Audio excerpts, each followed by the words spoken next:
సంక్షేమ పథకాల అమలు, అభివృద్ధి కార్యక్రమాలతో పాటు క్రీడలకు ప్రాధాన్యమిస్తున్న రేవంత్ సర్కార్ దేశంలోనే తొలి మహిళా ఫుట్బాల్ అకాడమీని హైదరాబాద్ లో ఏర్పాటు చేస్తున్న తెలంగాణ ప్రభుత్వం హాంకాంగ్ తర్వాత ప్రపంచంలోనే రెండో మహిళల ఫుట్బాల్ అకాడమీగా దక్కనున్న గుర్తింపు.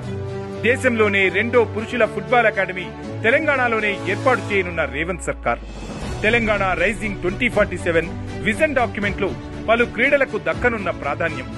డిసెంబర్ 8, 9 తేదీల్లో భారత్ ఫ్యూచర్ సిటీలో జరిగే గ్లోబల్ సమ్మిట్ లో విజన్ డాక్యుమెంట్ విడుదల చేయనున్న CM Revanth Reddy. Global summit లోనే వివరాలు ప్రకటించనున్న తెలంగాణ ఫిఫా, IAFF ఫుట్బాల్ అకాడమీలు.